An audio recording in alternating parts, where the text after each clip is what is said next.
Ladies and gentlemen, thank you so much for coming out tonight to our Phi Delta Kappa first annual Educational Leadership Panel.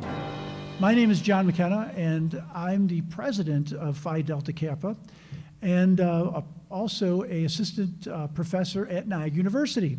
So on behalf of all of us from PDK, thank you so much for coming out this evening. PDK is back. We were on pause for about, probably 6 or 7 years. We used to get together. Some of you, I see some faces here. We used to have probably 400 or 500 people in our group. And then what happened was COVID came. And then the next thing you know, the group kind of dissipated, but we're back. And this is our first event since COVID, and this is going to be a very special event. So you came to a great one tonight. Now tonight, we've invited an expert panel from across New York State to discuss the future of education. Our theme tonight is the probable, possible, and preferable future.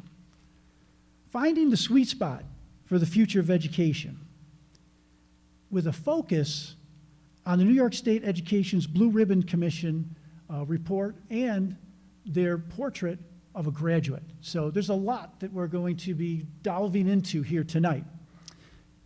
Our agenda is pretty full, so we're going to get right to it tonight.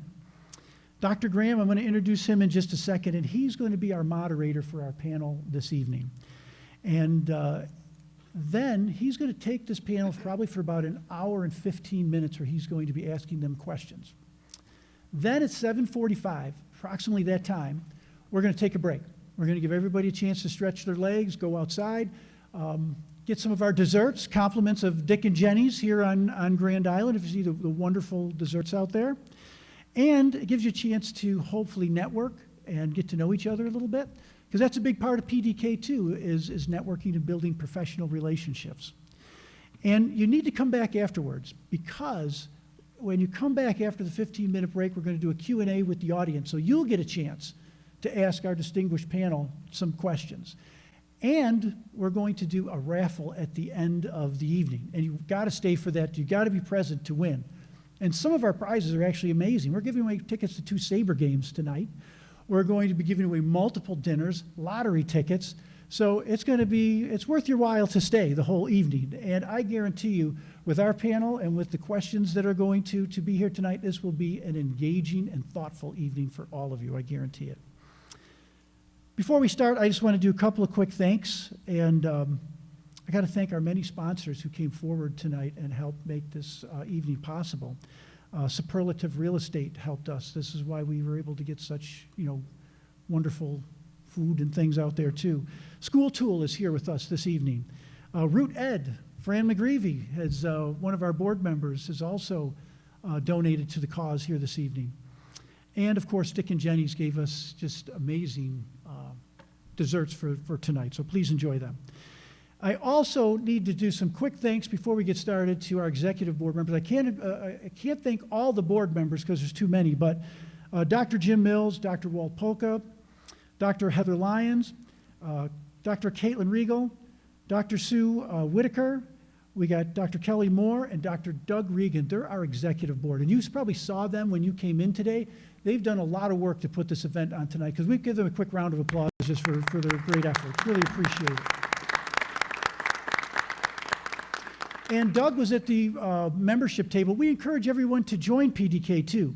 So please look at the membership, get the information, and when you think about it, join us, because this is really just the first of many really engaging and really good events that we're going to be putting on this year. And we'd love you to join our group. And last but not least, we got to thank Dr. Brian Graham, because he not only gave us this facility, but he has been on our board since we came back. And his input and all of his knowledge and expertise has really helped us put our panel together and sculpt this evening tonight. So he's our moderator. Let's welcome him with a big round of applause and a big thanks to Dr. Brian Graham.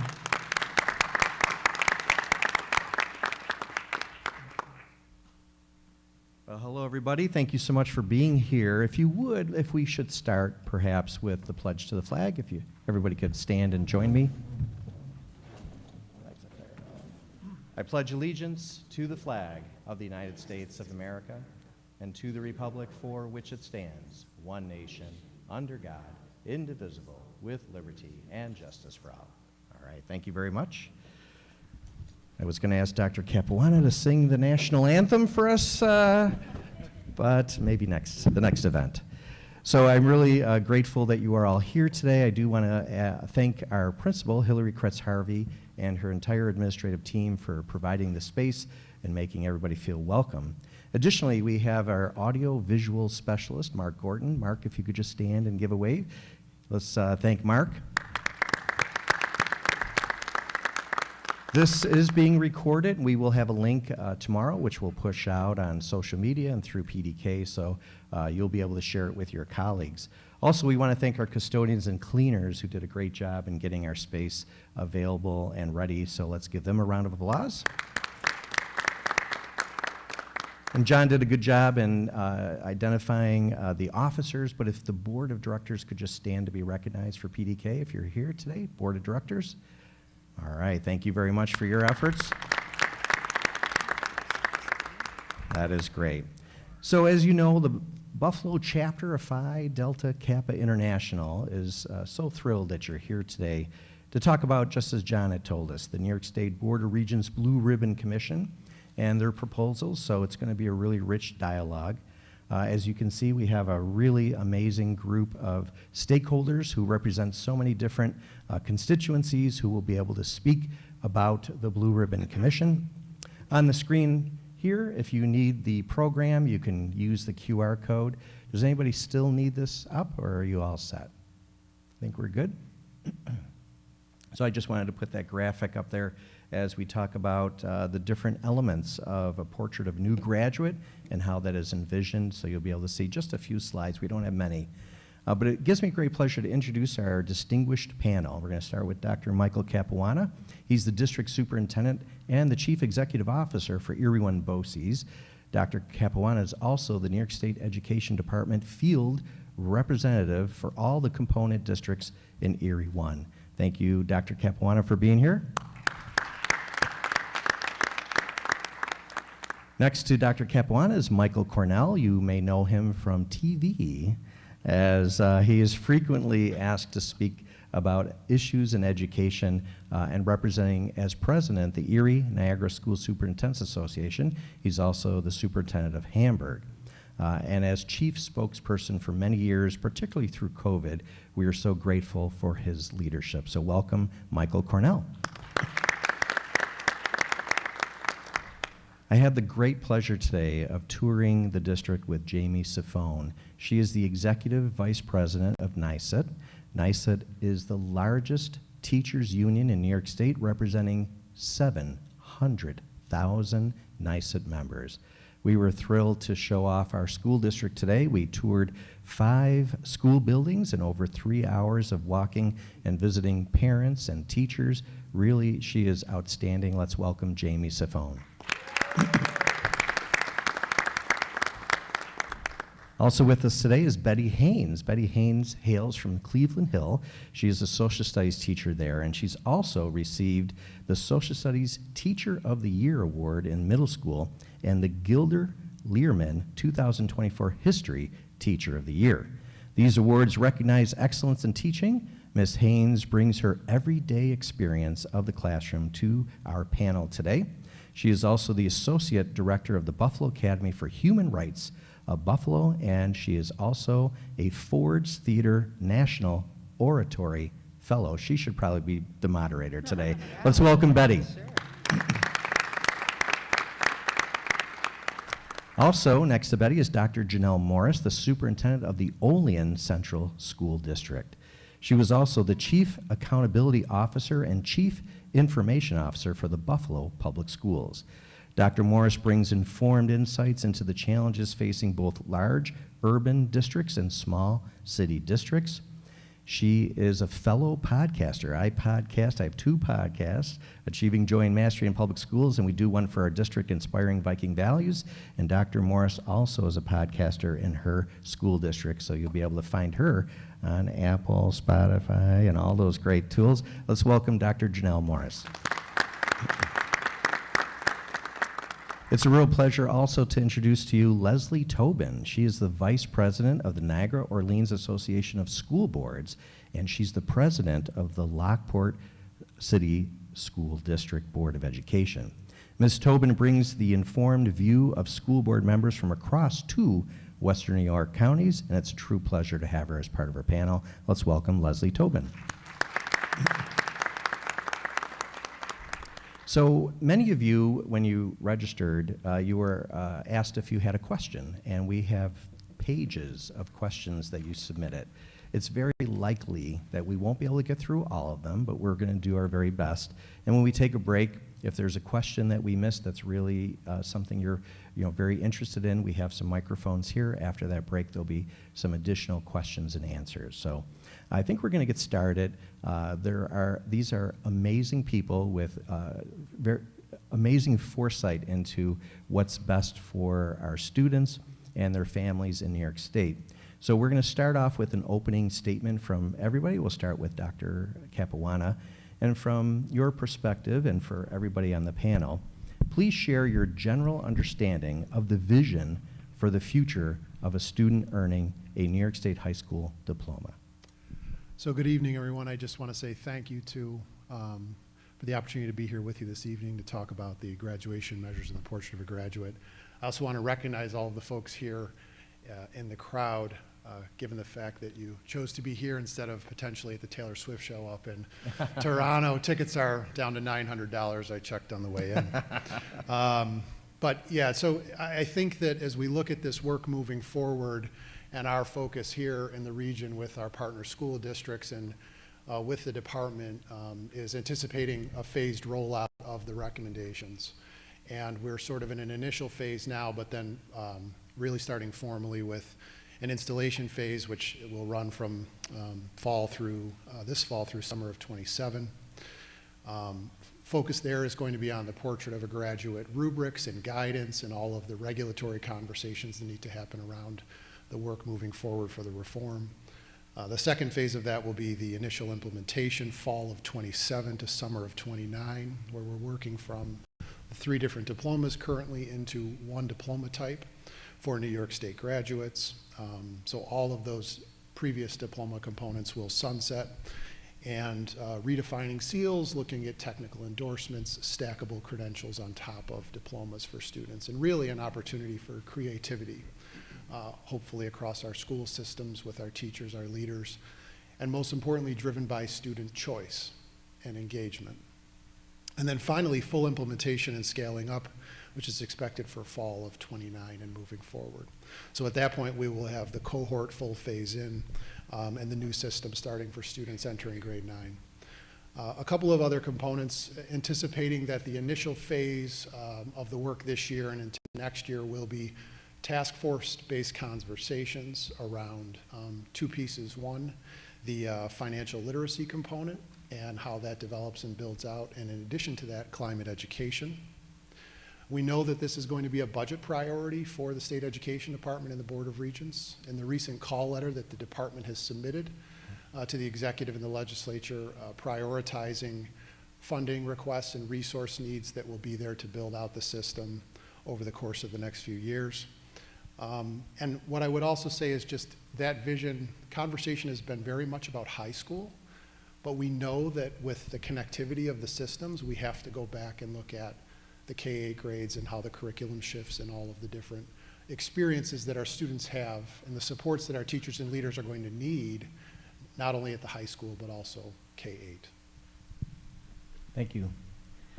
Michael Cornell, you have 2 minutes. I have 2 minutes. Is that a reminder? Did he take 5 of my minutes? No, he was 1 minute and 55 Okay. seconds. All right. So I'm just really glad you're here, and I'm glad when I look around, I'm glad about who's here. So we've got lots of administrators, lots of teachers. I love the fact that the teachers unions are here. The reality of it is our schools are full of amazing people doing great stuff for kids every single day. A lot of us have been around for a while. We've seen some of these things happen before. We've seen change initiatives come from New York State in the past. And the reality of it is the world is changing around us. And this is the state education department recognizing that we need to change with it. If we're going to be legitimate as an institution, we need to change. Otherwise, we're going to lose that sense of legitimacy we have in our communities. We don't change with what's happening around us. So I sit here as somebody who has spent a career working with amazing people in schools who love their kids, who love the profession, and will always do what they need to do to make sure kids are learning and growing in our schools every day, and take advantage of the opportunities. And there's a lot of them here. Choice and assessments. We've been asking for that for a long time. We do that in our schools. We should do that at the state level with respect to the exams our kids take in high school. Pathways to graduation that allow kids to play to their strengths. We've been asking for that for a long time. Every kid doesn't need to pass a Regents exam in 5 areas to be successful in life. A focus on mental health. It's explicitly called out in the Portrait of a Graduate, and I think we need to do everything we can to amplify that for our kids and for the people who work with our kids, because mental health is not just a kid thing, it's an adult thing too. And I'm also reminded of the fact that, and Mike said it, we've got a while here. Like the first implementation doesn't start until the fall of 27, final implementation is fall of 29, so we've got runway. We've got runway to capture the opportunities, we've got runway to work through the challenges, and the fact that there's people from, this is a great cross-section here, this is a microcosm of the way we need to work through it, because the only way we get through it is together. And teacher leadership is important. We have leaders with titles, and we have leaders without titles, and we're all important when we provide that leadership from whatever perspective we offer it. And the fact that you're here means that you're willing to offer it, and looking forward to the rest of the conversation. And thank you to the rest of our panelists, too. I was talking to all of them before we started, and congratulations to Brian and the team for bringing together a great group of people, and I'm looking forward to hear what everybody has to say. So thank you. Thank you. Good evening, everyone. As stated, I'm Jamie Safone. I'm the Executive Vice President of NYSED. We are 700,000 members and growing rapidly. 20 years spent in New York City Department of Education, background literacy and ENL. So when I was elected into this position a year and a half ago, the Blue Ribbon Commission report had just been released right around the same time. So I was really excited as an educator that New York State had taken the time to reflect on graduation measures and was really looking at expanding the basis of how we look at our graduates in this state, aligned to the Portrait of a Graduate, which was created based on the knowledge and acknowledgement that there are diverse learners in front of us and that our world has changed in the 21st century. So what was needed in postgraduate phases of life has changed, right? You talk about industry, you talk about college and career, you talk about our trades, things have changed. And so this has been a really pivotal time and a proud moment for us in the state where we've actually acknowledged that and we're gonna do something about it. I think it's really important that we understand that with that diverse population, kids can show what they know in various ways. High stakes assessment like the Regents is one way, but as we look at all of the various students and what their assets are, we should give the opportunity for them to show that. And I think that's what's really important about this whole initiative as we move forward and transform education in New York State. So thank you. Thank you. All right, Betty. Hello, everyone. Thank you to PDK for hosting this amazing evening tonight, and to the panelists for what I hope is going to be a really robust discussion. I am in favor of always offering students authentic learning experiences and moving them from the mindset of what is the right answer to what are the possibilities. And I think that this Blue Ribbon Commission and their work is moving us in that direction. And I think it's going to be tricky and it might be difficult at times, but I think it's going to offer a lot of possibilities to our students. I've had a brief taste of it with the Seal of Civic Readiness. I do the capstone project in 8th grade. We were one of the pilot schools. And it honestly changed my perspective on the projectile of my career that I still, I came back to school the next year so excited after we did that because it just reinvigorated me to see that this could happen in classrooms.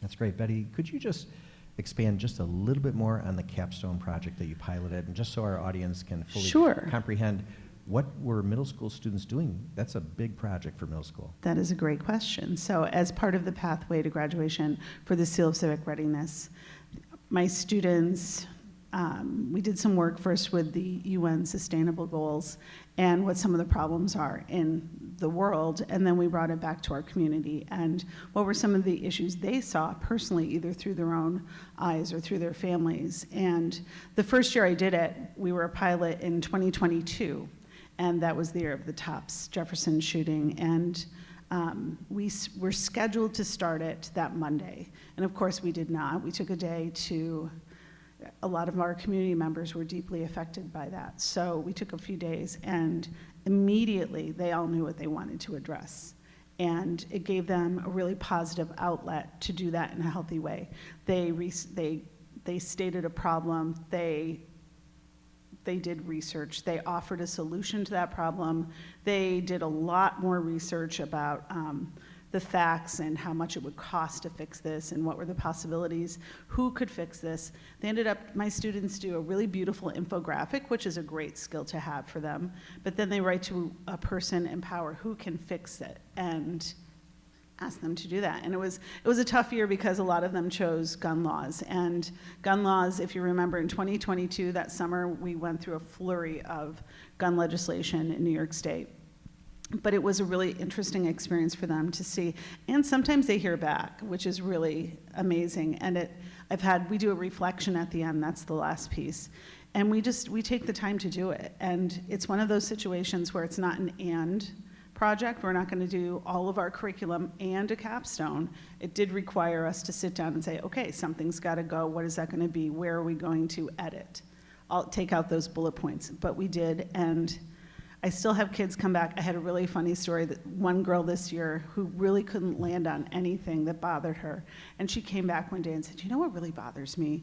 That there aren't enough women in wrestling. Oh, I said, okay, well, let's talk about that. I think we have something. And she ended up, that's what she made her capstone about. And she wrote to the commissioner, and on her own, we do just letters in the mail. We don't do emails because we don't want to give out that information.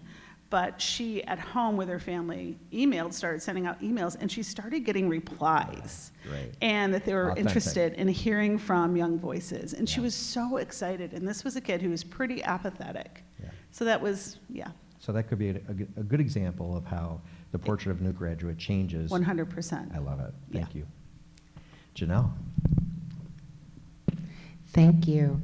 So as was mentioned, I have worked several years in Buffalo working with data, specifically working with the metrics that would be used to determine whether a student has achieved the metrics that are necessary in order to earn a diploma. And then that work was followed up by a time in Rochester as well as the deputy superintendent in that district as well. However, all of that just looked at a profile of a graduate that didn't include things that weren't necessarily measurable in our current system. And that was something that once I got to Olean, that was our first task, saying to each other, what do we want as a vision for our school district and what do we want as a vision for our students in our community? And we had to take a hard look at what were areas that our students were demonstrating and expressing as strengths and areas of interest, and was our system currently arranged to help support that. And we have some wonderful projects being done by our teachers and our students, and some very clear areas that they are truly interested in that are beneficial to the community. However, it wasn't in every case able to fit within our portrait of a graduate that we currently have. So what I think is appreciated by the portrait of a graduate that the New York State has released is that we can situationalize that for our students, and that ability is welcome. I think our teachers are really open and excited to that idea. We have some ideas about how we can best fit our ability to help our students towards this graduation achievement and how we can support them there, but also be able to support their goals and help them become critical thinkers as they move out into the world. So I feel that this is an opportunity that matches with that initial analysis that we did as a community, as a school district. It was an opportunity for us to see that this really matches with what our vision is for the students, what the vision was of the students who participated in that exercise. And having that release any barriers that are in their way to helping them become productive citizens when they leave us. We don't want to be the ones that are holding them back. We know every single one of our students are going to go out there and do amazing things. What can we do to help equip them for that? So I'm really looking forward to the conversation tonight, and thank you to everyone on the panel for having the opportunity to do that tonight. Thank you so much. And Leslie? Thank you. Thank you for having me. Thank you to everyone. My perspective is very different than everyone here at the table. I'm not in education. I'm not an educator. I come from a world of finance, and I think you're going to find that most of your school board members, though there are several that are educators, are not within education. They went to high school. They may have college degrees, but for the most part, they're not in the buildings every day dealing with the same things that you guys are.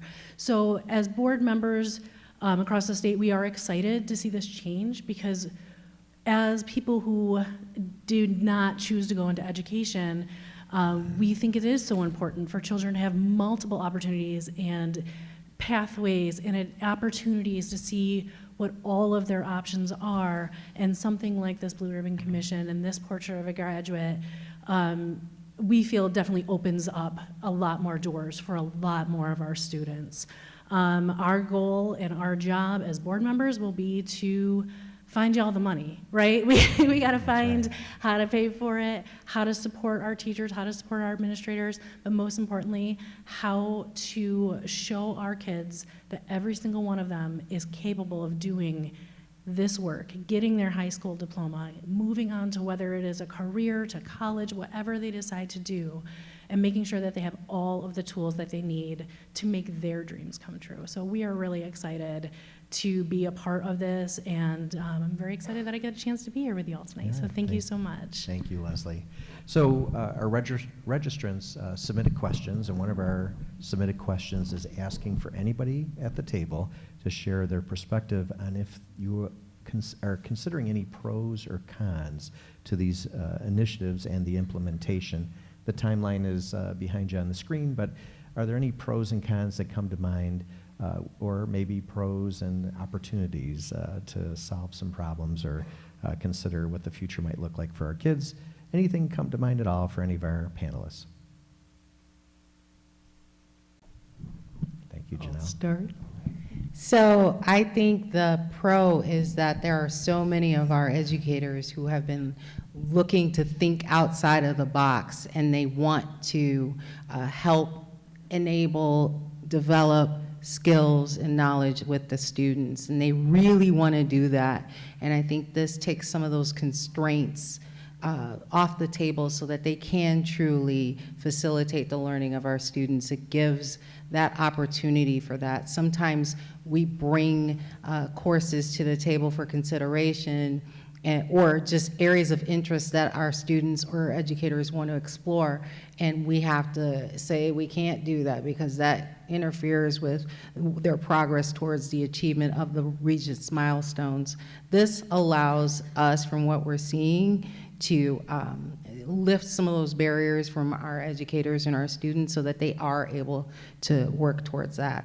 The con is just going to be the weight of implementation. So, of course, we want to make sure that we are supporting our educators when they do this. We need to make sure that there's training and that it's adequate and it's full so that we fully support this new direction. And that's going to be a lot to scale out. So I think initially that's not necessarily a con, it's a challenge, but with all challenge, it's something that, it's worth the doing so that we can get this done for our students. So for pro, I feel like removing the barriers is a great thing for all, and just the scaling of it, we have to do it right if we want this to be successful, and we need to make sure that we're allocating the appropriate resources to do that. That's excellent. Thank you. Jamie? Yeah, I think much to what you said. This panel is amazing, by the way. So a pro is that we're looking at kids as more than just a number, right? The profile of a graduate really speaks to looking at the whole child. Again, going in an asset-based way of thinking how our students can shine, how they can show what they know. I think also going along with the same language, it's not a con, but it certainly is a challenge, is that implementation phase. I know the timeline is behind me, and earlier this month, SED was really clear about the time frame for the changes in graduation measures.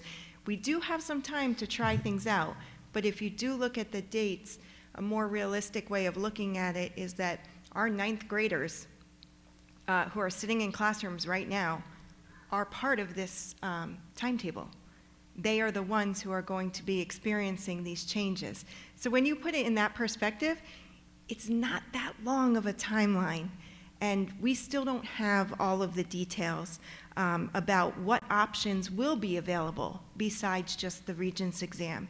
How will we be assessing students based on what their interests are, capstone projects, performance-based assessments? These are all things that do need professional learning support and do need a reflection period so that we can assess how things are going in our schools before we go at a full pace forward. Excellent. Thank you, Jamie. Leslie? Jamie, much to that point, when you're putting together school budgets, it's always a year in advance. So even though it seems like it's a ways away, it is not. These are things that districts, especially those that aren't already engaged in this work, really need to get on immediately. They're already doing their budgets for the next school year, so we need to be looking forward and making sure that your priorities are shown in your budgets as they're coming together. Yeah, good point.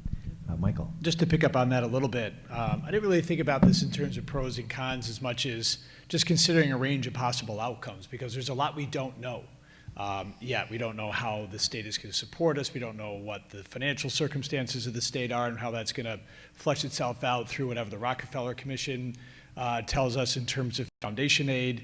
So what I try to think about and what we talked about in our circles in Hamburg is let's control what we can control. You can control your strategic planning. How are you supporting teachers? The things that we've got underway already, like science of reading. How are we looking out for the mental health of our kids in our schools? How are we asking ourselves the question in our school district, what do we want learning to look like, and why do we want it to look like that? And what are the commitments that we're making about what we want the school experience to look like for our kids? And be tethered to that as a community. Because if you're not tethered to those things that are deeply held beliefs in your community, you're going to just take this portrait of a graduate or Blue Ribbon Commission, whatever it is, you're usually going to drop it down on top of people, and there's not going to be an effective context for it, and it's not going to feel like you have a sense of coherence around it. So for right now, like Leslie was saying, you've got to start to prepare now, and a lot of it is getting your own kind of financial house in order, getting your vision, mission, core values, which doesn't feel like super exciting work, but I'm going to tell you right now, if you don't have a sense of shared direction in your school district, when you try to make pivots like what the state is asking us to do, it becomes very difficult, and it's going to feel a little bit scattered.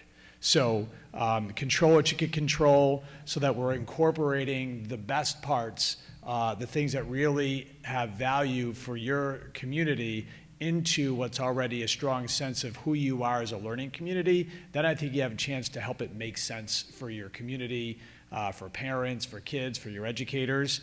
So I think that's just what I think about. It's neither good nor bad. There's opportunities, there's a range of outcomes, there's going to be challenges, there's stuff we know right now which isn't a lot, there's a lot we don't know. So for right now, we got to do the work which is right in front of us, which is kind of get ready to accommodate these changes in a way that makes sense for our respective communities.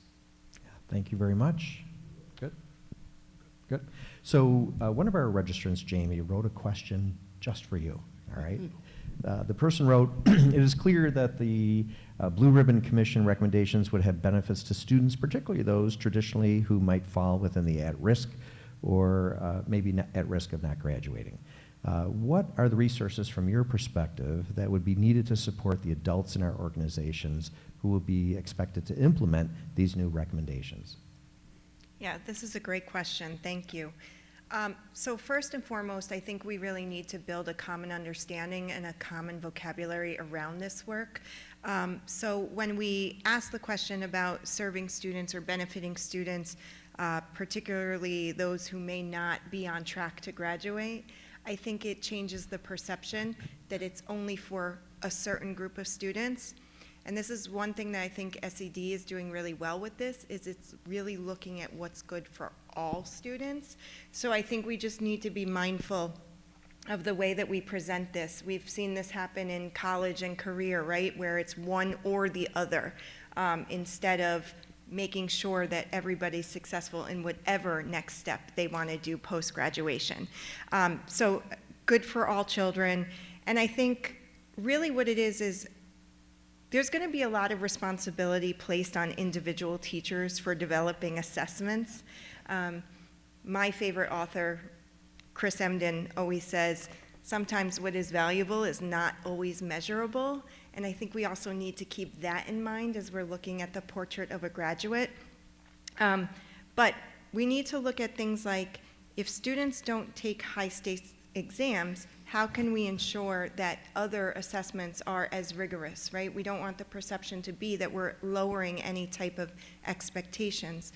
The capstone projects that you were speaking about, performance-based assessments, are just as rigorous as high-stakes assessments. But we're going to need professional learning. In addition to other responsibilities I have at NYSED, I head up the Education and Learning Trust, which is the professional development arm of NYSED. And once we have a handle on what these new assessments or ways of assessing could look like, we are ready to press go to develop sessions and seminars of how to support our educators in doing this work, because we don't want it to land on an individual educator to figure this out alone. Yeah, I love that. That'll be true leadership from NYSED to be able to offer those opportunities for teachers and the adults in our organizations. Thank you. Thank you. Michael Cornell, do you have a comment on the last question or no? I don't. Okay, I am going to pick on you first. Would you like me to have one? Definitely for the next question. Okay. So, because I think you just talked about it in your last statement on pros and cons, how do the recommendations of the Blue Ribbon Commission align with the mission of school districts locally and across the state? And I know you do a lot of work with boards of education, you do a lot of work on strategic planning. I'm just wondering how this question aligns with some of the work you're doing.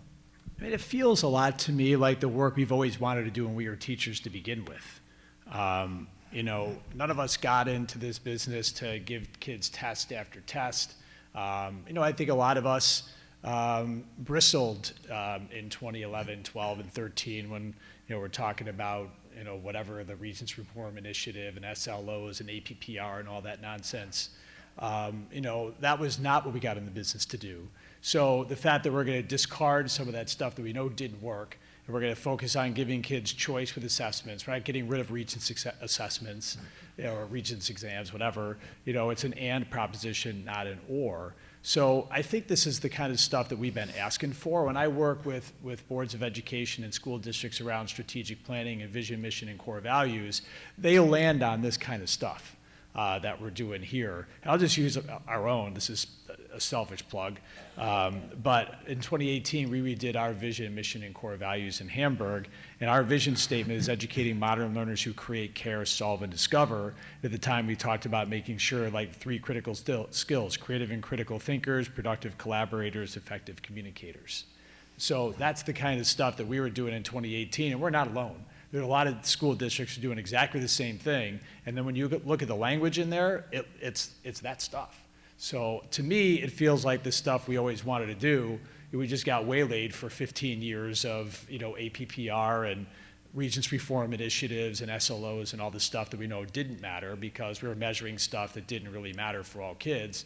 And now we can get back to the business of focusing on stuff that really does matter, because we want our kids to be, have a school experience that prepares them to do whatever they want to do after high school. They don't have to go to a 4-year college or a 2-year college, because the reality of the new economy is they're going to be able to get out of high school, go through a 13-week program at Perscola or Tech Buffalo, and make $45,000 a year working as a technologist in M&T Bank. That's the reality of the new economy. So, to try to educate kids for the economy of 1975 doesn't make sense anymore. And I think school boards, when I talk to them around the state, are ready for it. That's great. Anybody else have a comment about how these ideas and initiatives align with missions of districts? I would just add, just from the BOCES perspective, our role in terms of supporting the field and the region, teachers and leaders, anticipating and responding to the needs. And as we look at our role as an extension of the school district, much of what's built into the recommendations is work that we're doing already. We're very fortunate here in Western New York to have strong partnership with our school districts, very progressive work happening to prepare for the curriculum and instruction shifts. The individualized approach and the stackable credentials. We think about our CTE programs, our P-TECH opportunities, early college, high school, our alternative ed programs, and to the point of some of the more underserved learners in the region, what we focus on with our exceptional education programs to make sure that those students have all kinds of opportunities to demonstrate their acquisition of learning. So it fits very directly into the work, in addition to the professional development lens with our project-based learning focus that we've had with the component districts. And in addition, advisory councils. That's one piece that I would encourage our partner districts to think about is how can you build in that advisory council structure? To Leslie's point before about the business and industry connection and to what Mike's sharing, it's going to be really important that outside of the world of school, employers understand what these credentials mean. And many of us have been through sort of the CDOS pathway and how that credential was originally rolled out, and a little bit confusing for employers, certainly for our special education students that may have taken advantage of that pathway. So it'll be really important to make sure that there's a continuity and an ongoing discussion around how these credentials will pull together in a way that the world of work will be understanding, and higher education as well. That's great. I know that sometimes there are misunderstandings or misconceptions based on some of the literature that comes out of state ed. There's a question that was submitted regarding the concern that Regents exams would be eliminated. We're going to go to Leslie, but I just want you to be thinking about that, either Dr. Capuana or Dr. Morris. Is that really true, or will there be options or pathways for kids? It is definitely the understanding of most school board members that I know and represent that no, the Regents exams will not just be over and done with. It will be one of many pathways that our students can choose to take. And board members overwhelmingly do not agree with the idea of just getting rid of the Regents. Many of us have Regents diplomas ourselves, our children have Regents diplomas. It is a very rigorous coursework. It is very rigorous coursework for these children, and they should have every opportunity to do that and anything else they want to do. As Dr. Capano said, it doesn't need to be an and or it doesn't need to be an or, it can be an and. So no, it is not our understanding at any level of board work that the Regents will just be gone. I appreciate that. Any other comments about that? I just wanted to add that that additional pathway, an additional pathway of having the Regents is important. There are students who really do enjoy and appreciate that pathway. My daughter was one of them, so the year that they didn't have the Regents assessment, she really struggled. She really enjoyed and thrives with an assessment system. So I use her frequently as an example that all students have different pathways and areas that they thrive, but some do like that assessment system pathway and the rigor that comes along with it, and that's where they are able to shine. So I don't think that we would be in agreement with my board's perspective or from mine that we would just eliminate that pathway altogether. But I agree that it would be something that would be complementary to other pathways that would be existing. Thank you. I would just add, my understanding is that due to the federal accountability status that we're currently under, the ELA math and science remain in play, having to be offered, whether those become decoupled from graduation requirements down the line. And the other thing that in terms of potentials to be thinking about is when we talk about the scaling of this system in the long range, one concern I would be sort of the have and have-nots in terms of readiness for the credentials and the pathways that are available, so that you could have school systems that may not have the initial capacity for whatever reason that end up in a very traditional Regents exam pathway. Okay, good. And that's going to lead us into a question for you, Dr. Capuana. But before we jump into that, for anybody at the table, do any of you anticipate or are you worried about financial constraints as it relates to implementing some of these new ideas? So I see some heads nodding yes, so Yeah. feel free to jump in. I mean, I think we'd be naive to think that there might not be some. I mean, I don't think any of us know what the Rockefeller Commissioner is going to say. We still have a tax cap in place. There are lots of other challenges, associated with things like CVA around the state. There's all kinds of things that we don't know and can't control around the finances of the state. We don't know what's going to happen at the federal level with title funding. So I think we'd all be wise to be, mindful of the fact that, school district finances could change as a result of some of these things that are coming our way that we don't really have line of sight into what the result is going to be. Yeah. So it's just a lot of uncertainty, and that's why I focus on just control what you can control. That's right. Because there's a lot that we don't know and can't control. Yeah. Leslie? Absolutely. It is a huge concern of school boards across the entire state. The unknowns. Will financial aid be fixed? Will the formula be fixed? Will it be fully funded?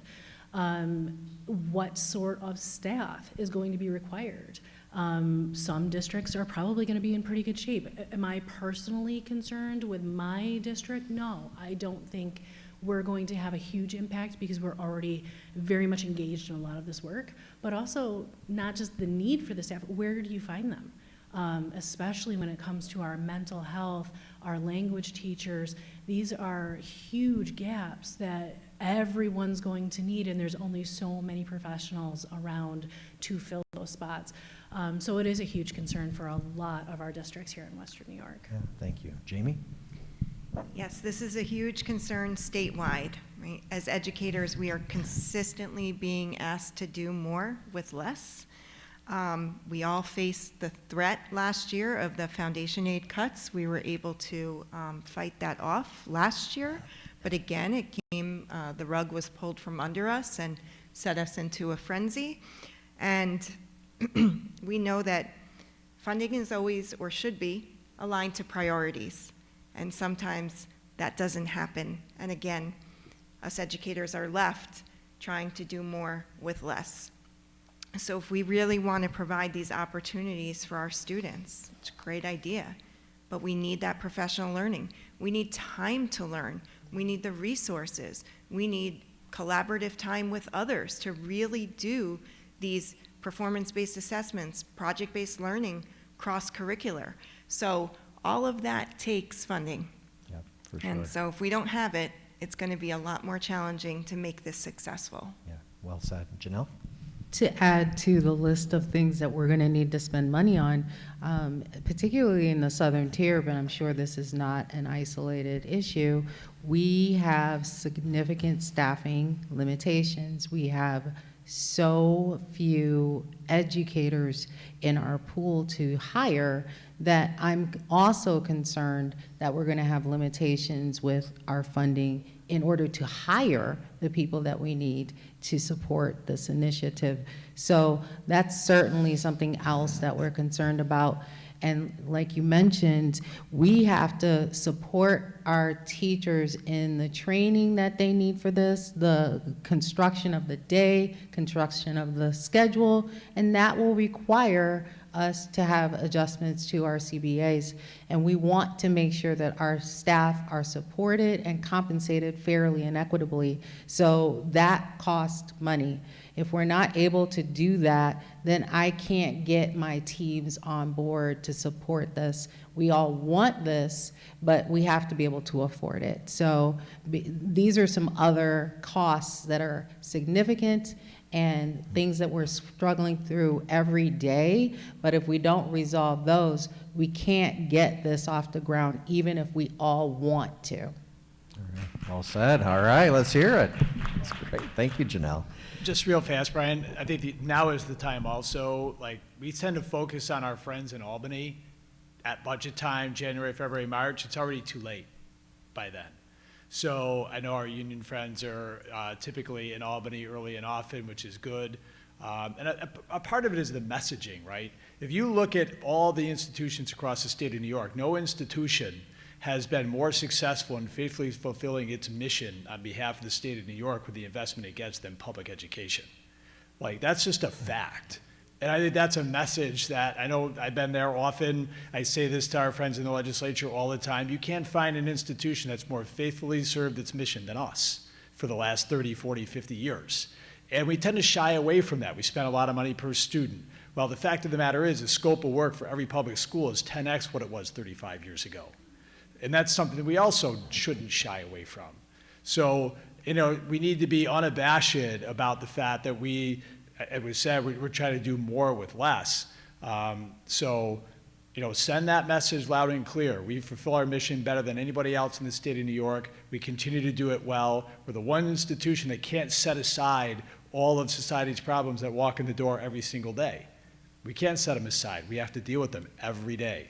Unhoused students, ENL students, asylum seekers, mental illness, substance use, and the list goes on and on. So when you're in Albany talking to your members of the legislature, when you're in when they're in your district, that's a message that we can't send loudly enough. So I just wanted to just share that. Don't shy away from that message. It's a fact and we need to tell them. Yeah. And Mike, I want to thank you for your leadership with the New York State Council of School Superintendents on the Legislative Committee. Those conversations are rich and deep, and the more we advocate and have our voices shared and be sitting at the table with some of the decision makers, super important. So thank you for that.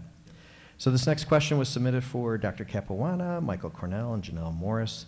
The question is, how can the recommendations of NYSED's Blue Ribbon Commission be implemented equitably across districts with varying resources, and what strategies would you or any of our panelists suggest to ensure that the underserved communities are not left behind this initiative? So I think one is making sure that the shifting dynamics across our school systems are understood and basing that on data. Having the opportunity this past summer at the Rockefeller Institute hearing locally here in Western New York to share really from our school districts. You know, there's been an increase since 2016, 40% students living in poverty. Our classification, students with disabilities, increased roughly 14%. And in addition to that, 129% increase in English language learners in Western New York across Erie County schools. So making sure, to the point of many other panelists, those facts are important and need to be heard. I think actively participating in the regional conversation, the planning conversations that will happen, and also really specifically starting to look at the 12 recommendations and the transformations that are proposed. And as a school system, doing a reflective piece and audit around those. How ready are we for some of those components? What are we currently doing around financial literacy, global citizenship, our CTE programs, our work-based learning opportunities? All of those pieces will be really important to be able to, again, provide the array of opportunities that hopefully will be available in the final recommendations. Thank you. I would just add, it's going to take different partnerships too. Things like Say Yes Buffalo, David Russ, the work that he does in Say Yes, working with industry as school districts, we've often kind of operated on an island and isolated ourselves from the rest of the economy, and that hasn't always been in our best interests. So, and, you know, face it, you know, public schools and industry of businesses have looked at each other somewhat skeptically over the years because of how we operate and how we think they operate. So, but I don't think that we can do this work isolated anymore. So I think finding new and different ways to partner with others in the community to do the work is really important. And at the end of the day, you know, it does, and I said it before, I'll say it again, it is incumbent upon the state of New York. New York is a large and diverse state. You have 743 school districts from Buffalo to Montauk, from Malone to Olean, and they all have different needs. And one size doesn't fit all, which is one of the things I appreciate about the way that they're rolling this out. There's a lot of local choice, but along with that needs to be the dollars to accommodate the differences across these 743 school districts. And one of the things we tell our friends in Albany all the time, if you're gonna make the rules, you gotta fund the rules. So, you know, that's another reality that's just, you know, we can sit here and talk about all the ways to do this so that, you know, people don't get left behind, but it's really only the state of New York who can make sure that underfunded school districts are no longer underfunded and don't get left behind. Excellent. Janelle? So you both said things that I completely agree with, so I won't reiterate it. But what I will say is in the southern tier, for example, we have 20+ component districts, and in spite and before the Blue Ribbon Commission, the only way to serve our communities in many cases were to develop informal partnerships and opportunities for collaboration. So we have been, in some cases, informally sharing or formally sharing. As I've been in the role, a lot of the formal sharing processes have been restricted or hindered by red tape issues.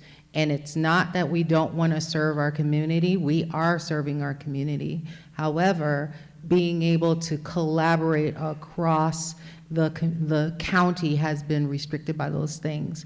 One thing that we've all looked at is how do we regionally organize to support our students at the secondary level. We would need to thoughtfully come together and collaborate on a master scheduling so that we could all be able to operate on the same schedule. That's something we're seriously taking into account. But it's a thoughtful approach.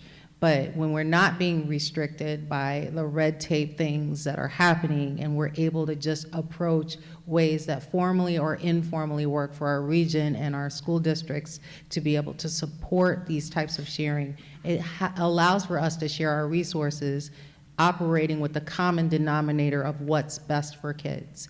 So I feel like when we sometimes have areas where we understand that some of our students are underserved, we have informally already started some of that groundwork, and we need some of these barriers to be lifted so that we can do that. And I appreciate some of the work that's already happening, but really, truly, we want to go zooming down the education highway. We need some of these barriers to be lifted so we can do that. Yeah, well said. So this next question is for anybody at the table. In the light of ongoing challenges in education, such as teacher shortages, and we know that is really true, and of course the evolving needs of the students that we serve, how do you envision the role of technology in shaping the future of teaching and learning, and what steps can schools take now to prepare for these changes? Janelle, I was just thinking that maybe you had a response, particularly because you just said you and your colleagues are trying to align your master schedules in the southern tier, so maybe you have some thoughts. Well, one of the things that Olean, when we were going through our strategic planning process, considered was we were very thoughtful about the fact that there are jobs that are emerging on the job continuum that we can't even envision yet. And a lot of those are propelled or supported by technology. And so when we're trying to think about what this looks like down the road, there were job titles that we didn't even understand. We had to Google them ourselves, right? So as there are emergent tools that are being developed and being propelled with technology that are supporting student learning and educator professional development, we're trying to remain mindful of some of the things that we can do to structure it in a way that maximizes student learning. So as I said, we're trying to talk about thoughtfully what does a collaborative county look like. I know that's not typically what it looks like in New York State, but we have several best examples that are occurring throughout the country. So one of these things is a shared common master schedule of time so that we can make sure that we're collaborating across, being flexible about how we're able to deliver our instruction and support students across the region. My very first high school experience as an educator was a distance learning teacher, and I taught AP biology to students in Bennett High School, so yay, Bennett. But also, I also taught students in AP Bio in Franklinville and Sherman, and that's in the southern tier. I had never been to Franklinville, I had never been to Sherman, but we were able to connect in that, now it's rudimentary almost, but that modality, we were able to learn AP Bio. Those students were able to do that. Imagine the educational superhighway that we have ahead of us now. How many years later? I'm not going to tell you how long ago that was.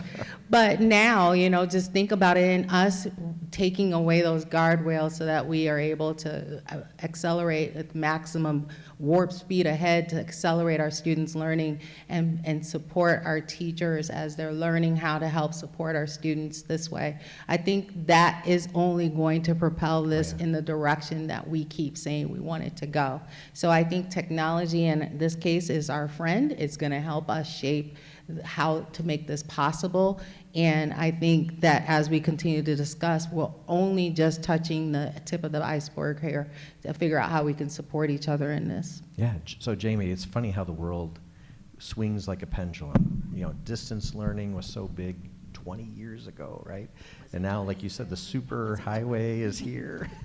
But I was wondering, we'll go with Dr. Capuano, and then I'm going to call on Jamie too, because there's two pieces of this, right? There's solving a problem when there is a teacher shortage crisis and using technology to support that. But there's also a crisis of teacher, a teacher shortage crisis that needs to be solved in other ways. Jamie, do you have some thoughts? Yeah, especially after our visit today, we've been talking a lot about this, and we started a conversation on the role of AI in classrooms, and I think that we are all facing it at different levels and what that looks like. Again, I just want to talk about some support that we're providing educators in the realm of this. We know that the state has their Ed Law 2D compliant laws to protect student data privacy. And so as we offer and bring in technology into our classrooms for our students to learn and utilize going into those skills that are needed for 21st century, we also need to be vigilant about protecting their data privacy. So just in terms of, we need to think about technology as a whole, where we are in this 21st century, how do we filter it into our classrooms in a very safe and meaningful way and not expose our students to things that they don't even know is out there yet. So I think that's one of the conversations that we need to really look at as we look and carefully choose platforms to expose our students to. And I'm just going to keep you there for a second. And what about initiatives from NYSED and the state? And sometimes there's friction and sometimes there's collaboration, but Tier 6 could be a distraction, not a distraction, but a deterrent for people to choose a career in education. Is that something NYSED's working on? Yeah, it's actually a huge priority and campaign of ours. My mom was NYSED Tier 1 in the system, yes. Ooh, so nice. She never lets me forget that Tier 1 made the system equitable for Tier 4, and now it is our responsibility to do the same for Tiers 5 and 6, Thank you. 5 just doesn't rhyme as nicely as 6, but they are included as well. And as the officers, there's 4 of us, have gone out to do school visits. We've talked to new teachers early on in their career, and when they hear the age at what they have to work to, they break down in tears sometimes and say, I can't do this for 40 years. I can't. And our priority is to chip away at this year by year, and we tell people, we will fix this by the time you are retired. That is our promise. That's a It's good a goal. long and lengthy process, as many of you know. We are working with our friends in the other labor unions to get this done. And it is a huge deterrent as we look at all public service professions. My son is 30. He's in his 3rd year as a brand new teacher at the Buffalo Academy for Visual and Performing Arts, and to think that he might have to work 40 years, right, to earn a pension is seems unrealistic. Yeah, we want everyone to be able to retire with dignity and respect and enjoy time after they've dedicated so much to the profession. Good. One more thing. Yep. One more thing. So I know it's not on the list, but when we talk about teacher shortages, how about certification? Could the state make it a little bit easier? I don't mean easier in the sense of not having high standards, but maybe uncoupling some of the bureaucracy that's involved in teacher certification. Yep, that is another project we're working on. We're very busy at NYSED, if you can't tell. My department is working on a Future of Teacher Certification and Preparation report of recommendations that we are going to release publicly within the next couple weeks. And what we did was pull representation from all across the state. We know certification and obtaining certification is an obstacle and a barrier for our future educators. And so we're really looking at reforming the process. Not the rigor, right? Not the expectations, the high quality that we have for our profession, but the actual process of this. We speak to far too many educators who can't get somebody on the phone at SED to guide them. NYSED has a certification expert who helps people through. But the state should look at the ways in which they are communicating this also. Teacher certification exams coming in from other states. We're looking at which exams should have reciprocity. We're even looking down to making the master's degree free for all of our future educators. Oh, very nice.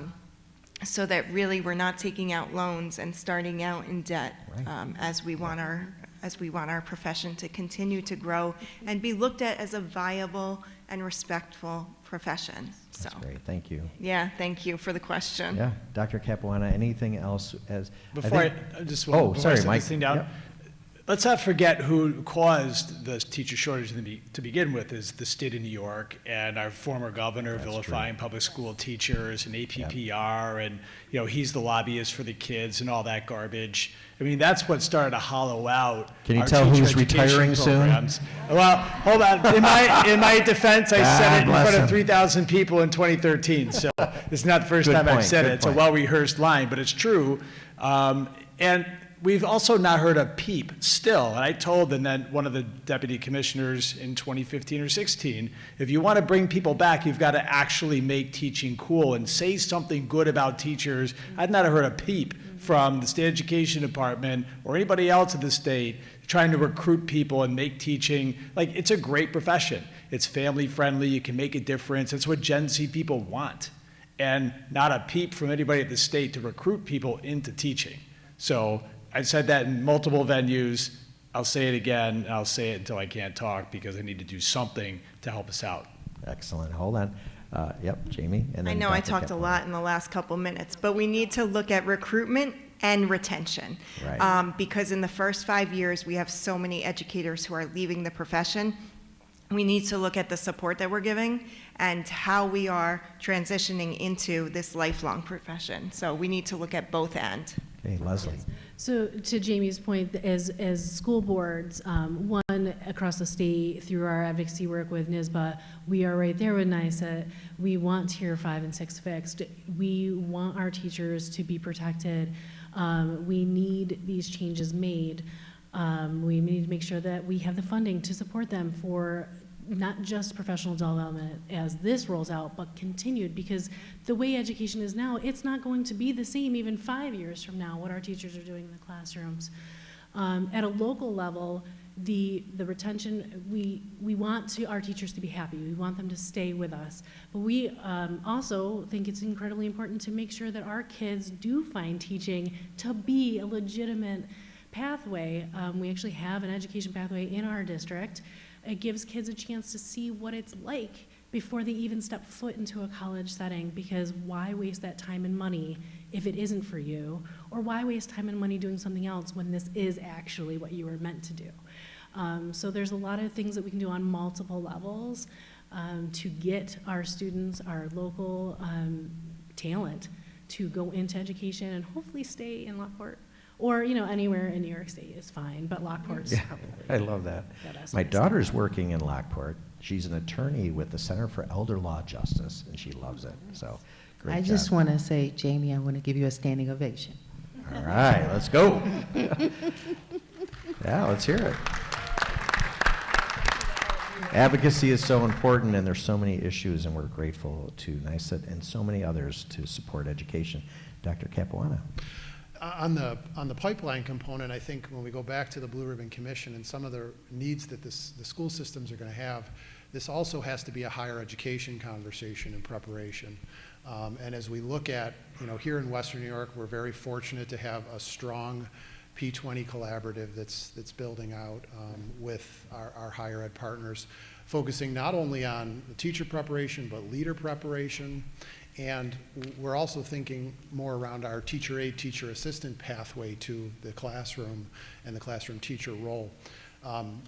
To recognize the department and the Board of Regents with the reform initiatives that are on the table for certification, out-of-state reciprocity, the option for flexibility with exams, simplifying the leadership certifications into one leadership title as opposed to the SBL and SDL. Those are positive reforms that are coming along with additional that will be rolled out through the course of this year. So there is a recognition of that, trying to break down some of those walls that have prohibited folks from coming into New York State and being part of the education system here. Yeah, that's well said.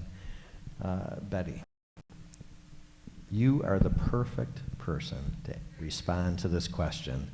And here it is, and it was actually submitted for you. Considering the portrait of a graduate framework, including competencies like critical thinking, social-emotional competence, innovative problem-solving, global citizenship, what strategies, instructional practices, or assessments would be the most effective for helping students demonstrate proficiency or mastery in these areas? That is such a good question. First, I would love to know what proficiency and mastery looks like, and I'm looking forward to seeing the rubrics that are rolled out that were mentioned. So I think first what we need to do is take a deep breath as educators, because I know there's a little bit of panic, because we have spent our careers with the Regents exams as the goalpost, and that's been our goal, and what do we have to do to help these kids? And that's what our daily practices have been focused on, and now we get to take a step back. And as I mentioned, social studies has had the benefit of a few years to see what this could look like. I think what we need to do is take a moment and look at what we already do that fall in line with a portrait of a graduate, because I think a lot of teachers are already doing this work, and a lot of schools as well. I think then we need to consider what needs to go, because you can't do it all, and it should not be adding more to teachers' already full plate. And what needs to stay? I think we also need to rely on our partnerships with organizations like our BOCES. Erie One BOCES has been wonderful in helping. Jessica Carnes, who's been just fantastic with the rollout of the Seal of Civic Readiness, in helping us see what that can look like, what the possibilities are, kind of talking us down when we need to, because we need that sometimes. And really leaning into professional learning communities we don't all have to reinvent the wheel in every piece of our curriculum. We should be sharing and collaborating. So smart. Smart. Within the districts and across districts. Like my work with the Academy for Human Rights, it's such a great community that we often share. I'm having breakfast with a couple of teachers this weekend, and we're going to talk about what we're doing and what we can share. There are really good things happening in classrooms, and we work in silos, and schools then become just bigger silos of silos. And if we can break out of that, I think to professional organizations like this, I sit on the middle school committee for the New York State Council of Social Studies, and we're talking a lot about this, like what do we have to change, what can we do? But then offering webinars, just conversations like this, like what's working for you? What are you doing in your classes that I can implement in mine without reinventing my entire curriculum? And encouraging other teachers who might be afraid. I think that's a big piece of this. I think we have, like you said, a lot of districts. This is gonna be a really big thing for them to pull off financially.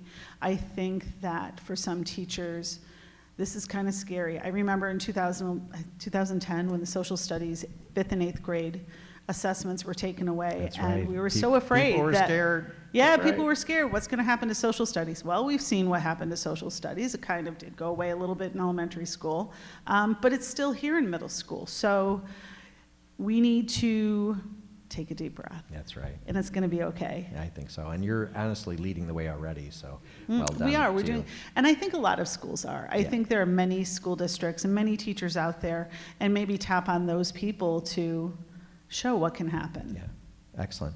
We have microphones set up in the aisles, so we'll have a question and answer period where you can come up and ask questions of our expert panelists. So thank you so much. Let's give our panelists a warm thank you for all of their wisdom and expertise. So we are going to open up the microphones in the aisles for anybody who has a question for our expert panel. So maybe we can get started. Somebody feel free to stand up and go. We have somebody, if you could just introduce yourself. I always have questions. Excellent. So let us know who you are and share your question. Hi, I'm Donna Walters. First and foremost, I am a math teacher at Area 1 BOCES, and I have had the pleasure of working with Dr. Capuana for 17 plus years now, maybe, about that. I'm also a director for NYSED for ED2, as well as the president of my local teachers union, the Area 1 Professional Education Association. My career, my entire career, has been with Area 1 BOCES in alternative education, in a P-Tech program, at East Ferry. I have been almost everywhere that Area 1 BOCES has math teachers. And in that position, I see students that are very transient. They hop from district to district and state to state, and now country to country. And I love everything that the Blue Ribbon Commission has come down with, and I understand that we're also speaking about regionalism.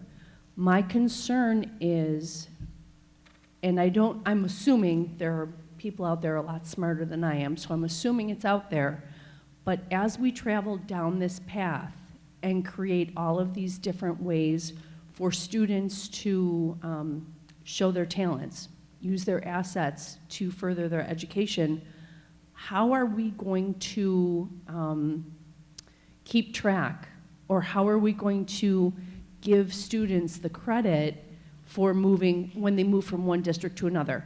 Right now it's relatively simple. Algebra is algebra is algebra. You know, Global 9 is Global 9. So, and what are we going to do to support students who may come from a district that has a plethora of opportunities and moves into a district that may not have those same opportunities? Again, that equity issue. So those are my thoughts. Maybe a question, I'm not sure. Might be in there somewhere, but thank you for your time today. Yeah, perfect. Any immediate response, right? I think that's a really good point as children move from district to district, and of course we want to ensure equity, we want to ensure high standards, rigor, but also opportunities for kids to show their learning in different modalities. Any thoughts about that?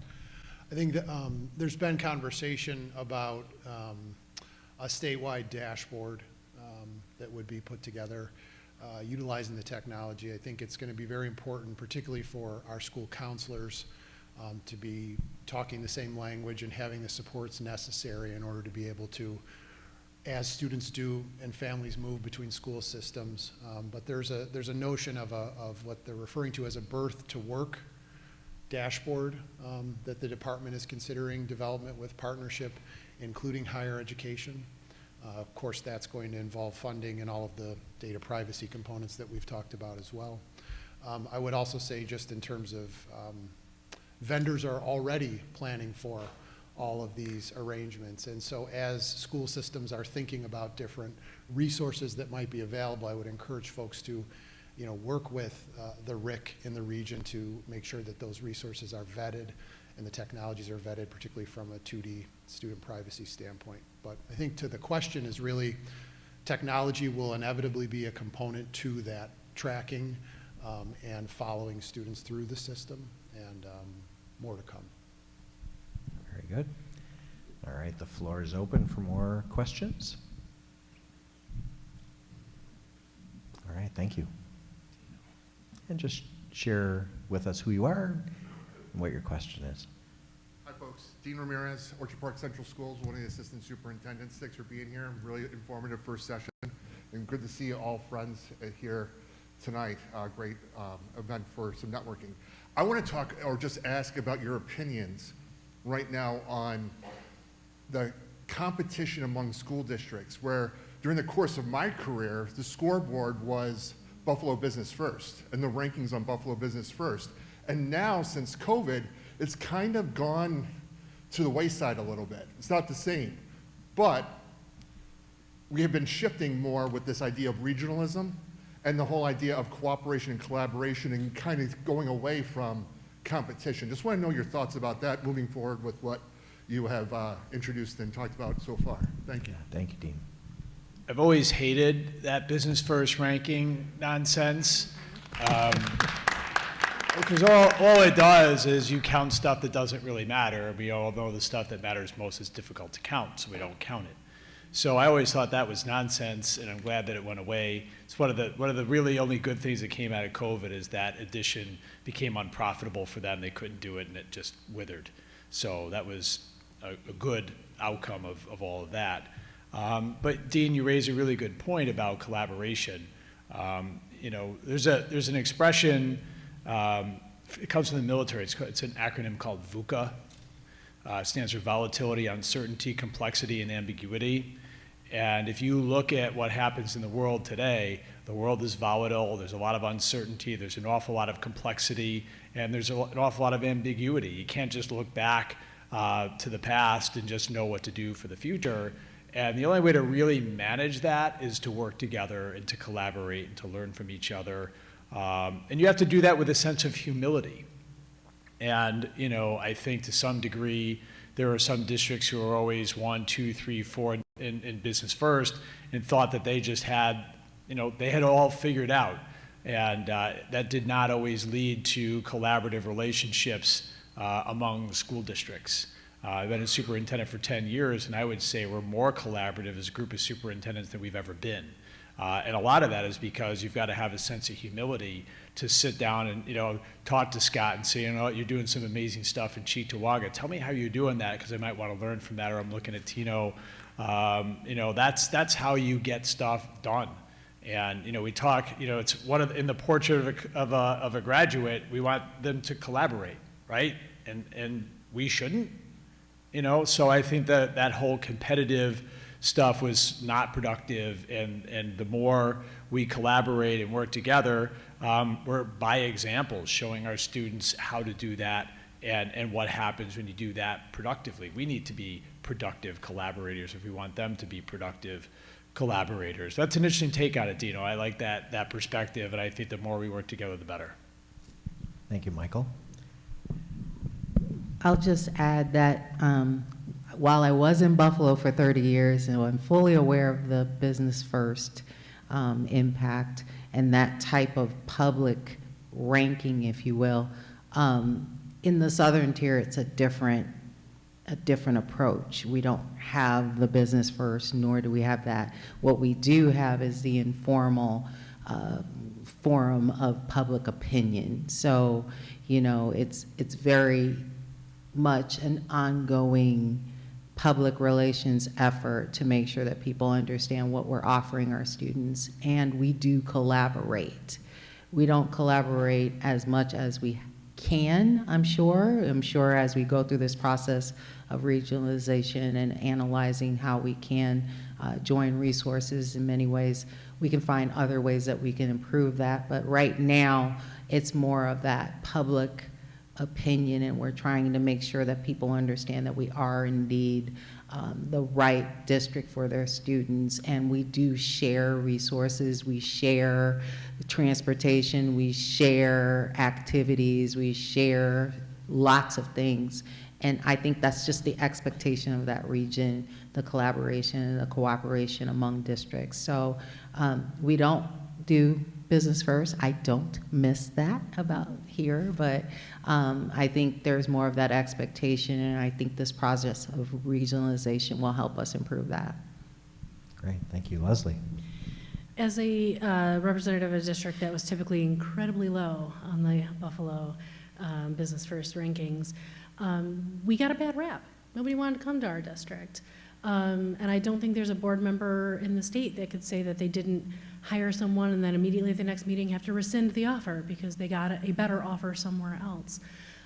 So we've decided to just not play the game anymore. We're going to concentrate on what we can do, what we can control, and make sure that our employees know that they are valued. Give them the best value here so they want to stay, so they're not already looking. For our families to want to stay because they do know that their voice is important, that their children are important to us. So that's kind of how we have been able to hire as many new hires as we have in the last couple years and get them to stay, is we're just focusing on ourselves and what we can do to make what we believe to be one of the best districts in Western New York, in the state, really shine, no matter what any ranking comes out, even on Zillow, when you're looking at homes and we're rated a 3 or a 4. My kids go through here. I didn't grow up here in Western New York. I grew up in the Southern Tier, and I see a shift to more of that Southern Tier mentality when it comes to school districts cooperating and just not giving in to that competing anymore. So I think that's how we're gonna come through it, is really just working together as best we can and making sure that everyone does feel valued within our walls. Thank you. Yeah, Heather? I'm short. First, I want to say thank you so much for being here. The opportunity to hear about your thoughts related to this and all of the different perspectives really is helping me to grow as a learner and a thinker in relation to what we're talking about tonight. And thinking about what's possible and what's probable related to the Blue Ribbon Commission and this work, I'm interested in us taking a time machine to 2029-ish. I'm looking at this timeline behind us. What does teaching look like? How is it different, potentially, than what it looks like now? And what does learning look like for students? I'm really curious from your perspective, what's different in the future than what is currently in place now? Thank you, Heather. Thank you, Betty. So my hope is that if we walked into a classroom in 2029, we would see much more progress. We would see cooperative learning happening more. We would see groups that might be talkative. We're not focusing on the quiz at the end of the week. Maybe there's a quiz, but maybe not. And long-term projects that are also helping, from my standpoint as a middle school teacher, executive functioning skills. How do we improve those? How do we improve critical thinking and not just memorizing stuff for the test that's coming up? How do we complete things on a deadline? How do we solve the problems around us? And I think project-based learning is maybe going to be a big part of it, and I hope that it is. I'm really hopeful about it. And I think that for me, this feels liberating from what I used to do, with being able to say, okay, the last 6 to 7 weeks of the school year, we get to do this, and I look forward to it. And not just because it's June, but because it is such meaningful work, and it's authentic, and it's real, and the kids really care. And they're emailing me at night about exciting things they found, and they're emailing me on weekends with conversations they had with their parents in the car as they drove somewhere. And that's what I hope it looks like for most educators. Thank you. I'll Jamie. jump in. So when I travel around to different classrooms, we talk a lot about true understanding, what students need to know and be able to do. I don't know if you've ever gotten a chance to talk to a second grader about a project that they created based on their interest, or a CTE student who has told you about the robot or the charcuterie board that they have made. That is the ultimate true understanding. The vocabulary used, the concepts defined, the application of skills. That's what I envision when I think about this work. When we open up pathways, it's that hands-on experiential learning that transfers into lifelong skills. We don't have enough time to talk about it tonight, but another project that we worked on at NYSED since I've been in my role is the More Teaching, Less Testing Act report of recommendations that we put out. We spend far too much time assessing our students in traditional ways, where we as educators are assessing every day. We're observing, we're taking notes, we're monitoring progress, we're doing all of that. But then we put our students in front of one type of assessment. And those assessments take up a lot of instructional time. So we put out a report of recommendations around that same concept. More teaching, less testing. Really simple, but really important. So when you ask me what teaching and learning looks like, I see all of that. And I see different things going on for our different students, based on interest, based on what they want to do. Thanks. Thank you. Just what I look for. I'm in our schools every day. I'm fortunate to be able to carve out time to do that. And like, you would walk into a room, particularly in high school, and not know where the front of the room is. You walk into your typical high school, everybody knows where the front of the room is. When I walk in one of my classrooms and I can't tell, like it's just all messed up, that's exactly how it should be. You know, it's messy, you hear lots of students talking. Somebody asked me one time, like, you know, if you walk through your school with headphones on, and you could just see but couldn't hear, could you know a lot about your school? I think we all could. What would you see? Smiles, positive body language. You'd see the body language associated with positive interactions. You know, it looks like giving teachers the permission to not give a crap about what a kid gets on a Regents exam. That's something that we as administrators need to give our teachers permission to do, because it doesn't always matter, and now there's going to be choice. I think that's important. And it's think about what the world is. The world is customized to the end user experience down to the nth degree in every aspect of life. Yet somehow school's been immune to that. So I think just providing kids with the opportunity to have an experience that's customized for them, for whatever they need, for work, college, military, whatever they're going to do. I think that's important, and I think there's also a recognition it's going to take time. One of the things that worries me when I think about teachers is, if you tell teachers, and I say this lovingly, my wife's a retired teacher, I love my teachers. If you say, we really need you guys to do this, what is the average teacher to do? They want to try to get it all done tomorrow. And I think it makes sense for us to make sure that we recognize it takes 3 to 5 years for anything to get good, like no matter what you do. So I think we need to give everybody a little bit of time and space to get good at the stuff that's going to have to be done differently. So a little bit of grace, I think, is going to be something that you would hopefully see as we continue to make these changes, because I think that's going to be important. Thank you. Go ahead, John. Yeah. John McKenna, President, Sainies, and from Niagara University. My question is about APPR. Now, we're finally getting a chance to restructure APPR and decouple it from the tests.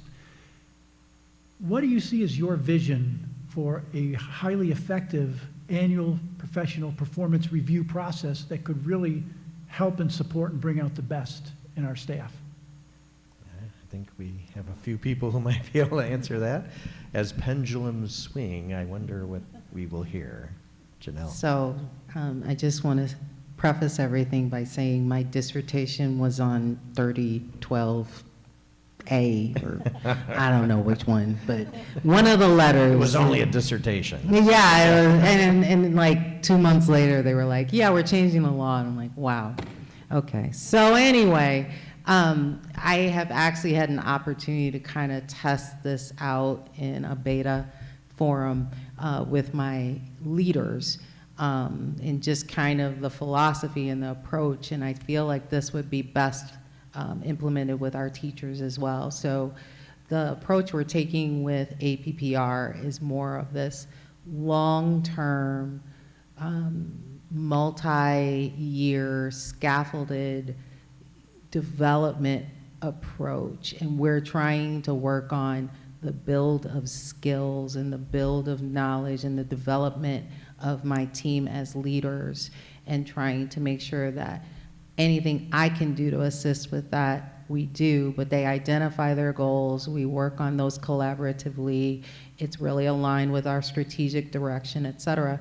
But it's, while the assessments are there, and of course that's important, how we're measuring the effectiveness of our efforts vary, and we're trying to be a little bit more flexible with that. It's not just state assessments. It's what are you feeling what are you getting from a monthly assembly that's really focused on character education with our students? How is that working? How are our surveys measuring how our staff are feeling in the district about the building? What are some areas we can change, and how is that measured in your goals in your APPR? So we're trying to look at that differently. They're my little guinea pigs about this, but they actually appreciate it. They've had multi-year goals. It's not that pressure that the multi-year goal has been discarded just because there was a dip or a rise in the assessment system. They are really able to focus on development as educators and refining the areas that are really important to the mission and the vision of the school and the school district, and to their professional practice. So I feel like that would be a model of some sorts for the conversation we're going to have with our teachers about what does this look like to you as we go down this road, because we want to help you develop your professional craft. We want to help you achieve your professional goals, and the way that we see whether that's working or not may not immediately happen, as we just said. It may be 2 or 3 years on the road, and we're okay with that. How do we develop our goals for that? And how do we make sure you're making that progress that you want? And it doesn't necessarily need to be tied to an assessment score. It's certainly not one that's not relevant to what you're doing. So I feel like this has been a way to kind of model that so that we can have that discussion. Yeah. Sounds a little bit like action research too for our I professionals. love using action Right? research. Another day we can talk Let's about go. my action researching in the district. I love that. That's great. Good. I figured you'd want to crack at that one. Yeah, APPR, glad that I have a lot to say about it, but I will keep it to this. Our educators want professional support. They want to grow. They want to succeed. They want to support students. And so a big piece of the conversations around, hey, we have the ability to make this change now. What is it going to look like? A big piece of it is reflective practice. Our educators want to be part of the dialogue. They want to set their own goals. And also what falls into that are the resources to support them. Mentoring, again, instructional coaching, access to high quality professional learning, that they don't have to do on their own time. So these are all things that as we envision what plans could look like, these are the things that are popping up and that our educators are asking for with their firsthand knowledge of this. And also perhaps not having an annual review. For tenured teachers, maybe it's biannual, maybe it's every 3 years, right? We want our locals to negotiate this to see what works best for them. APPR has taken too much joy of learning and teaching out of our classrooms for far too long. Excellent. Thank you so much. And Dr. Capuana. I would just add changes to what will be 3012E. One of the pieces that's a bit of a unknown at this point is the timeline and runway that districts have to move into that new format. And so that will be an interesting thing to watch across the region and the state. When I think about in relation to the Blue Ribbon Commission, a lot of what we're talking about is engagement and students being engaged and the impact of that. So how can we incorporate the engagement and, frankly, the classrooms and the instruction and the experiences that kids are having in school reflecting their lived realities, the communities that they come from, the lived realities of the classroom teachers that are there, the leaders leading those buildings, and trying to make that differentiated enough to fit the mold. And again, looking at professional learning over time and getting out of some of the parameters that we've had of just that one year snapshot. Yeah, I think that's so well said. Nice question, John. And it's 8:25. Oh, last question? Let's go. Sorry, yeah. Sorry, Jeff Orlowski, the Kenmore Teachers Association. Yeah, right? Thanks. I just wanted to point out how great this is to have the unions and the administration and everybody working together, because that's the only way it's going to get done. I know in my own personal district, we have a staff development center, we have a mentor program, we have a lot of these things that you're talking about, we have pathways. We're obviously a little bit of a larger district, but it was done because of collaboration between the union and the administrators. Tino and I talk on a regular basis. We are constantly moving forward. Our contract, we've got to be truthful with each other. You have to be open and honest and willing to have the difficult conversations, and it's the only way to move forward. So as we get through this, the collaboration has to be there. And I appreciate all of you being here and inviting the union to be here with you as we move forward. And I just wanted to mention those things. But there are the issues that come around with finance, right? Obviously, you're all talking about smaller districts. How do we deal with them? I mean, we're sitting in a district where we have 750 teachers. It's a little easier to have financial backing there. What do you do for friendship or a district that can't? And how do we use things like AI to our benefit? You're going to need teachers. You're going to need the human aspect to it. We're going to have to push the work forward. But how do we make our classrooms accessible to this? We spend a lot of money on sports. I see almost every one of our districts building a new sports facility. When was the last time we built a new school? Tonawanda. Okay. Okay. We need to put money into the classrooms. We need to start building. Like we put our first editions on and the new editions on some of our classrooms. You aren't building them for 1950. You're building them for 2024 and teaching for jobs that don't exist now. And AI is going to push this forward, and the technology is going to be out of control. Our classrooms need to be wired to be able to handle these things. And that's where I think we need to put some of our capital projects in and do things like that to build new schools that look 21st century. Thank you. Thank you, Jeff. And thanks for your leadership in Kenton. I'll just say real fast, I mean, just the way those things are financed, just so you know, like if your district is not growing, the state won't aid you on that building, not 1 square foot of it. So the only way that that's going to happen is if, and you know, NYSED is the powerhouse in Albany. I mean, that's the only way that's going to change is if there's some legislative initiative caused by some catalyst to get the state to change the way that they fund those projects, because otherwise, you know, it doesn't get aided, and it's literally fiscally impossible and not responsible to try to add space in a school district where there's no, you know, you're not adding students, and most of our upstate school districts are declining in population, and that precludes us, all of us, from building new buildings or doing additions or anything like that. So there's going to have to be some legislative change that would allow us to actually build new schools upstate where our student count is declining. So, but you're right, we need new schools. It's very difficult to build. You can renovate and get aid, but you can't add a single square foot if you're not adding students. 62 and a half years. That's a lie, I made that up. Not just the allowability, but the red tape. Yeah. When you actually do have the opportunity to build on or renovate or to build a whole new building, the red tape, the time it takes state ed to get back to you, the approval of the plans, they need more staff, they need to streamline it. I'm not sure how exactly they need to fix it, but that is a huge problem. In those districts that we can even do it, it still takes way too long. And the money up front is a huge barrier for a lot of districts waiting on that reimbursement. So. I want to thank you all for your attention, your excellent questions. This was a great event. If you're interested in PDK, that QR code will allow you to quickly become a member. The fellowship, the networking, the dialogue about the future is truly what PDK is all about.